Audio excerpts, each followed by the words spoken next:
Impossible that the coach told everybody else in class that, hey, one of you came to me to the academy, you wanted to become a sports star, and I told them 4 things are essential in your steps to the top in sports leadership. And then everybody wrote it down, but only one person did something with it. My understanding is that somebody here will do something with what you are hearing now. This is so important. We were in some leadership little forum recently. And I said, some of you will think, look, he's just lucky. You know, this man is just lucky. And I said to them, if you will be as lucky as I am, you will be as lucky as I am. So the luck is good. But for 10 years, I've been out of Canaan land 3 Sundays. For how many years? That's how lucky I've been.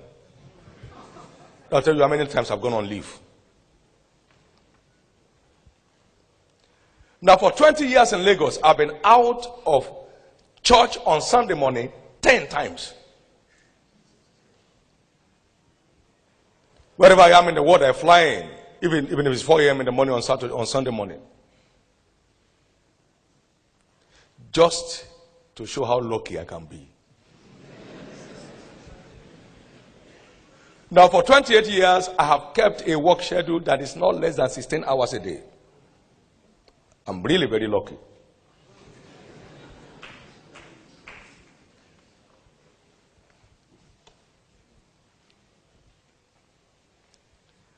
Today, we have over 6,000 people in our employment that earn their monthly wages from the system. I'm really very lucky.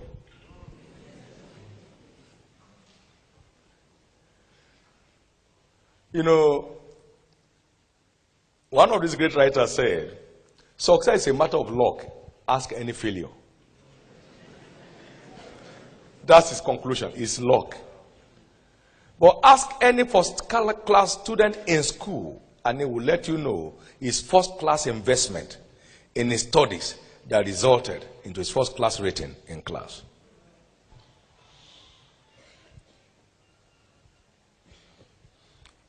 Yonggi Cho was speaking recently, a few weeks ago, in South Korea to a group of people.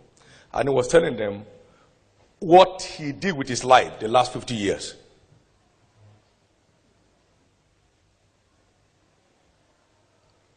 You never have a great story without a great prize at the root of it. Everybody likes good cars, but it takes good money to have one.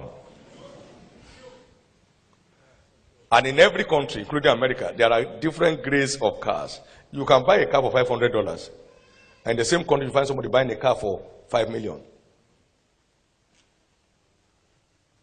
But they don't carry the same value. The $5 million car will start on its own for you at the command of a button in your bedroom.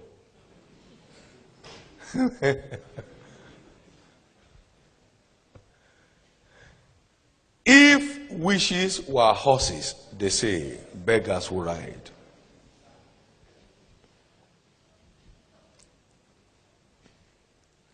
That boy picked up those things and went after it, and he got it. Now see, we also think, like I would say, you don't pray into leadership. Africa is a praying nation. I mean, I agree with that. Our cultural background makes us a praying people. The worshippers of idols pray. Now, the largest 2 religions in Africa is Islam and Christianity. Prayer. But can you send a child to school who passes the exam only on prayer? So when the child fails, what do? Sit up and study. Do you say stand up and pray?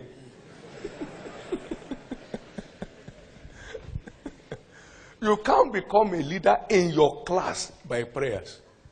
There is more to it. Prayer will help you to understand the work you have to do. But it won't be equal to the work. Does it make sense? I know most of us were strong people in the faith in school. But do we read or not? Don't you read?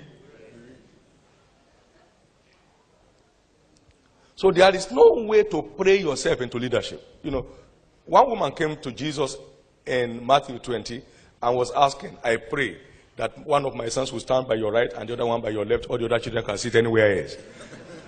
And he said, you don't know what you are asking. They don't pray for it. They work at it. You know what I'm saying? They don't pray for it. They work at it. I told my son here when he called me this morning, he said, oh, I've not heard your voice today. I said, yes, but you know I've been working. He said, I know. Because they know I must work.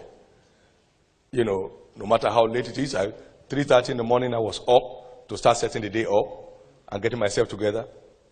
And that's it. It's not just about wishing it to happen. It's about working at it. Now, Jesus also told a story. He said, I've come to set fire on the earth to give the world a new face. He said, and how am I straightened or stretched until it be accomplished? Luke 12, 49 and 50. So there's a stretching that makes a star. You stretch to make it. We used to have one great Nigerian in NBA, the National Basketball Association. Yes. And this young man had a challenge in one of the seasons that was becoming very obvious. And he couldn't get the basket at a particular range, so the opponents knew. So they kept him always off. And so he was losing ground and was going to fall out of the stuff. But he got a coach, and a coach put him on a particular kind of treatment of 500 throws per day. How many? 500. For 6 months. You two try it. 500 throws per day. By the next season, he has broken the barrier and his star shot up. Now see, you don't do anything to fall. Just release yourself. You only do something to rise. Now see, we have a place in London. You can't access that floor without a key, but you can come down without it. So I told them, you don't do anything to come down. Just down, and you are down. Do you need to do anything to fail in school? Just do nothing. Go to class, watch them. Don't check the timetable. They say it's time for exam, just go. And then you get there and say, which subject are we writing today? You don't need to do anything to fail. You see, most times religious people don't do anything. They only wish they succeed. They just wish that they succeed. You say, Billy Graham, very lucky. Kenneth Hagin, super lucky. All those fellows are so lucky. You know, because they live in America. It's not like us who live in Africa. Africa, what can we do here? That's why you see Africans who go through the desert and they die in their numbers to cross to Europe. They die on the high sea from Dakar. In their numbers.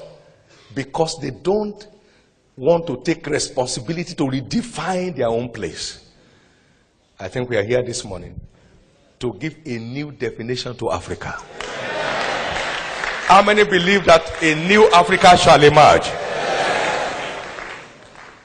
Where we shall have army of leaders in every area of human endeavor and in every nation.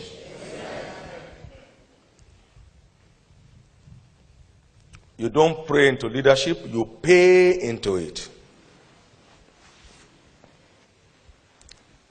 He said, which of you intending to build a tower does not first sit down and count the cost? So there's always a towerly cost for every tower. You can't build a tower by wishing. It's by paying the towerly cost that goes along with it. This is very important.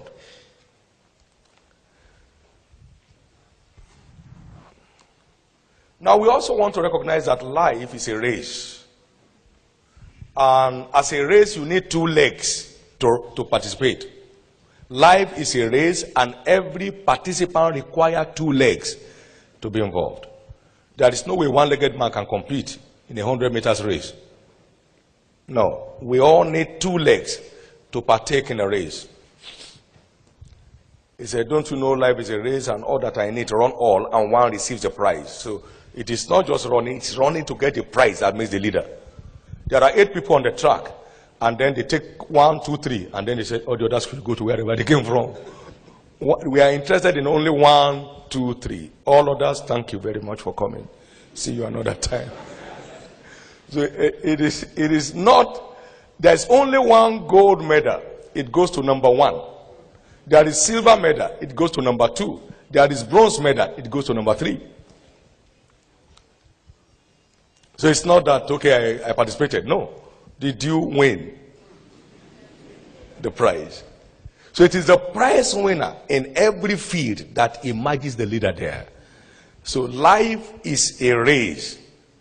Paul was speaking, he said, don't you know that in a race run all and one receives the prize, so run that you may obtain.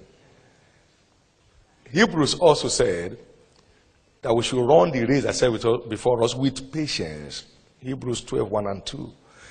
So there's a race that we are involved in. And every time you have a vision is a race. You remember Habakkuk said that he may run. So a vision is a race because you're not the only one that has the vision. So how well you perform in the race is what determines who emerges the leader. Does that make sense? Now, what are the 2 legs? And I'll quickly share them. The 2 legs are essentially capacity and character. What is it? Can I have us say it one more time? Capacity and character. Capacity and character. Capacity and character. Capacity and character.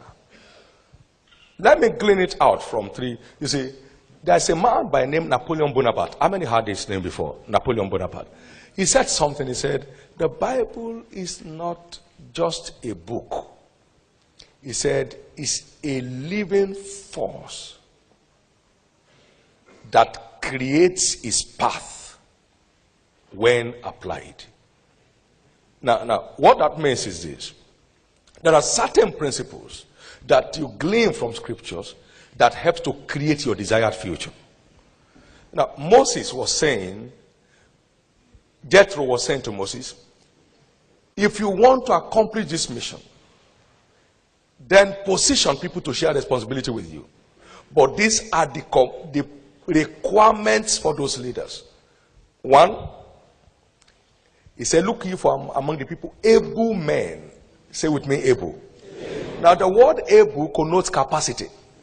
He says, such as fear God, men of truth, hating covetousness. All those 3 equals what? Character. Able, capacity. Such as fear God, men of truth. That means integrity. Hating covetousness. Who will not defraud. That means character. Capacity and character. Now, hear what he said about David. In Psalm 78 and verse 22, he guided Israel by the skillfulness of his hands and by the integrity of his heart. 78, 72. Skillfulness, capacity. Integrity, character. Now, go down to Acts 6, 1 to 3. Seek ye among the people men of honest report. What is honest report? What is honest report? Now, then full of Holy Ghost and wisdom. What is wisdom? Capacity. Those are the 2 legs upon which great leadership is built. Capacity and character. And then, not to mix the 2 together, they are not the same rating. Capacity is the principal, and character is the sustainer. Whatever capacity delivers, it is character that sustains. Does that make sense? So the two are equally important anyway, but it is capacity first that qualifies for leadership. If you want a driver, the first thing you look for is capacity in driving. Isn't it? No matter how good looking he is, he must be a good driver. If he's applying brake anyhow and told him, take it easy. You are a good man, but this job can't be for you. So he needs capacity first to secure his place. And then character will help him sustain it. But no matter how good he is, you gave him money to go and buy fuel, fill the tank, he puts 1/4. I say, what's happening? He said, maybe the tank is leaking. And they check the floor, there is no fuel on the floor. Now, so for lack of character, he will lose value for his expertise. So it is two together, character and capacity. Capacity and character. Now, here we are in Africa today. There is gross capacity deficiency. Now, don't make a mistake. There are people in ministry today who have never read any book on ministry.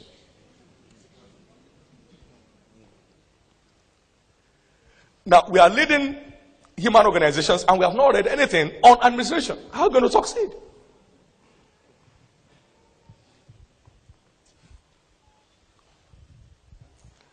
Capacity. Now, if you are traveling anywhere in the world on a long flight, may one Nigerian and one Ghanaian not sit together. They will talk from here to wherever they are going, from here to China, non-stop. They will talk and talk. Even when they sleep, the mouth will still be open. And when they wake up, say, where did I stop?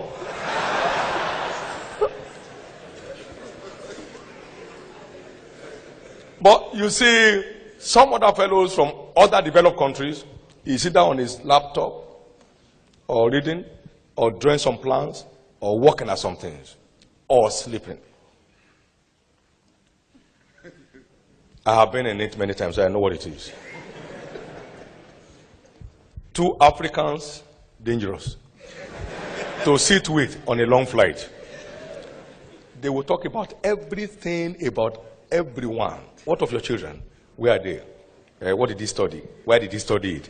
So what does he want to do next? Okay, my own children. Okay, one of them has just left school. The other one is going out. Now, there is no record of all those narratives.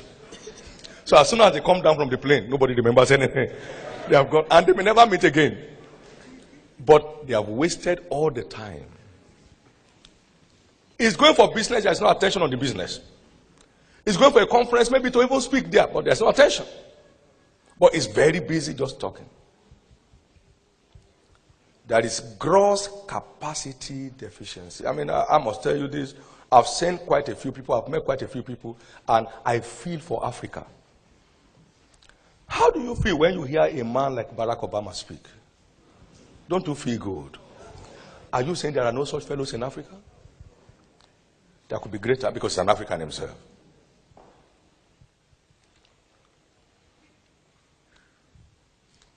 It's so important that we address these two issues before we can compete favorably in this new global world. We need attention on capacity development. And it's an individualistic responsibility. Everybody has to take on that responsibility to excel above his peers in the race. Capacity. Now, in a situation where we now have both capacity and character crisis, you can see we are fully amputated. We are not even allowed to line up on the track because the two things needed are off. Capacity and character deficiency puts you off the race. Completely off. Agree, religion has helped to enhance character to a great extent. But it is not a substitute for capacity development. So these are the two great legs required to compete favorably in a global leadership race. In a global leadership race. Capacity and character. Capacity and character. Capacity and character.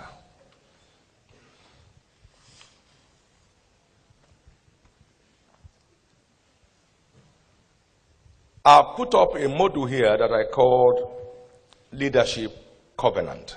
And we're going to examine 5 of them this morning. Leadership Covenant. You know, a covenant is a deal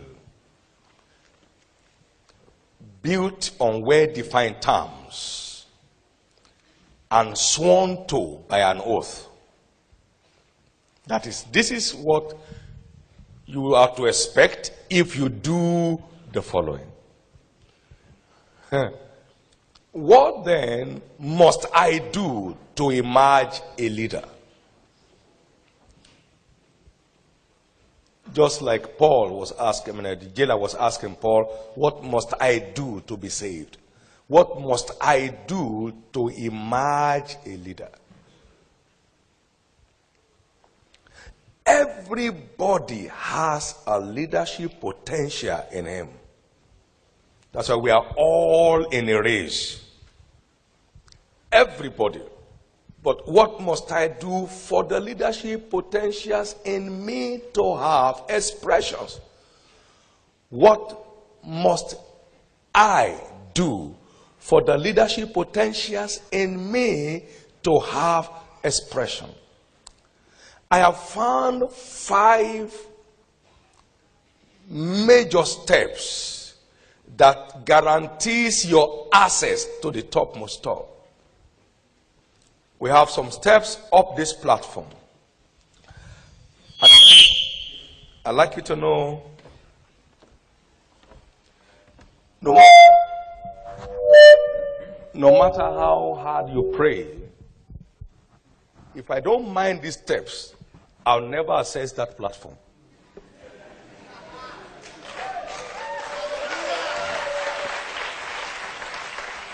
Many of us are trying to access the platform without minding the steps. And so I developed that module to help people know what it takes to get you there. And just anybody can get there. Because everybody has the potentials to be there.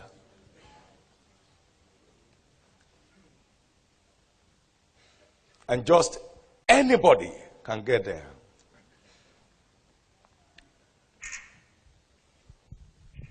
What then are these steps on the ladder? Because leadership is essentially task-defined, vision is number 1 step in the school of leadership. Knowing where you are going is crucial in getting there at all. Where do I belong? What is my field of play? Where is my discipline? Which career do I belong to? Now, that is number 1 gallant step on the ladder to the platform of leadership.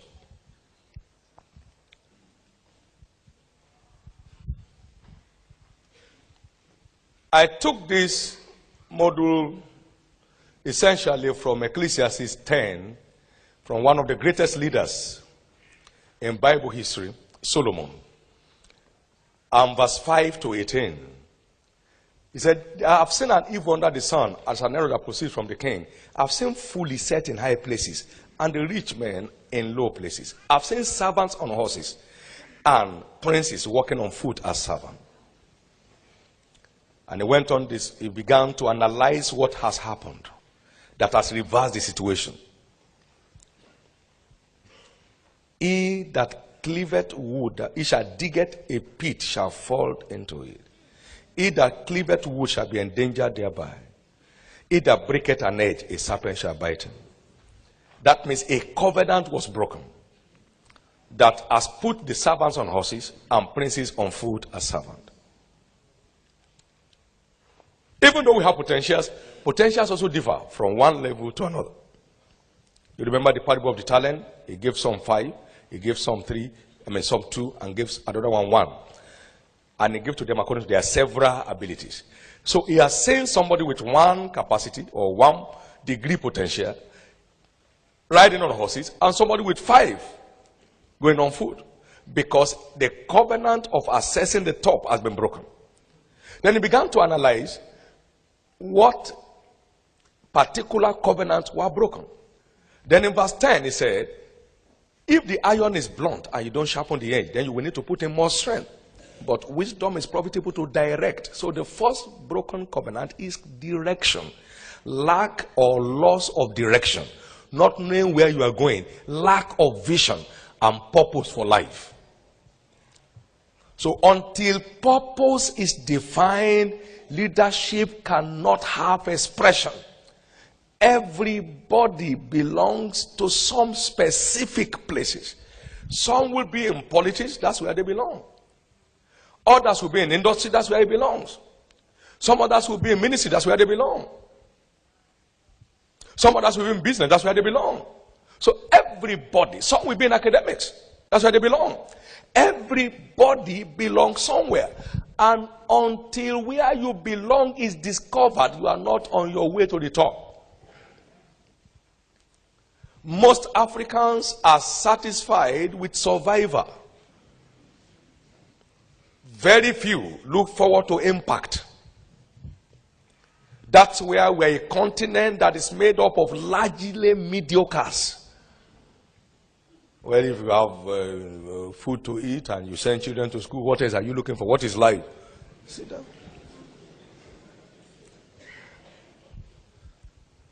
People have gone to the moon. We have not conquered the earth yet.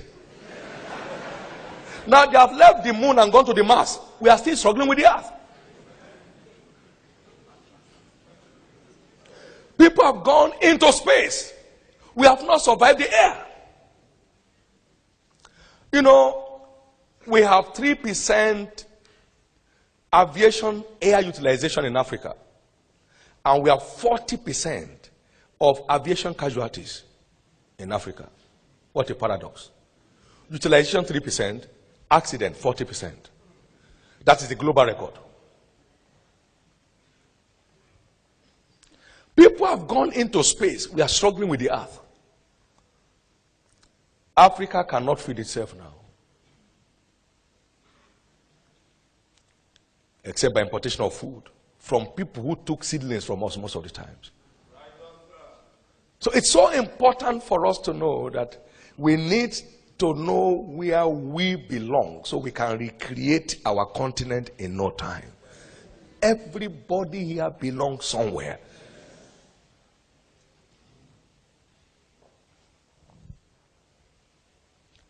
Direction.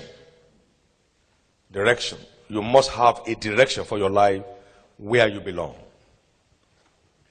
Define your field of play so you don't become jack of all trades and master of none. There are 3 ways to knowing where you belong, and I think I quickly need to do that. 1, you either you receive a vision from God. They call it heavenly vision.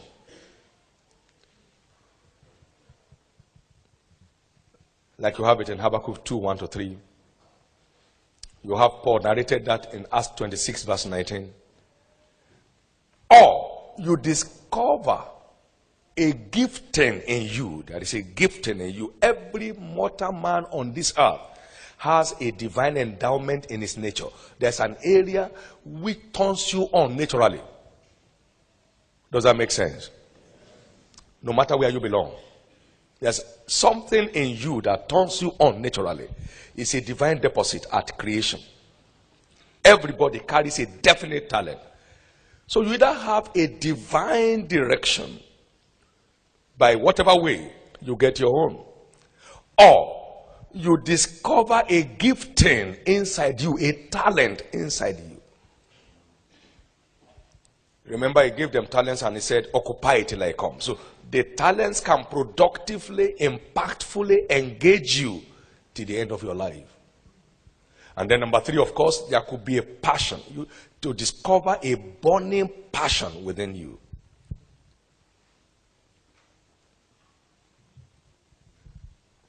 Some of you remember the story of Martin Luther King Jr., right?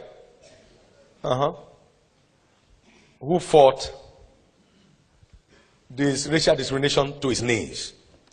It was a burning passion. Burning passion. An area where you desperately look forward to a change. Like Mike Murdoch would say, your passion is in most cases a pointer to the problems you are created to solve.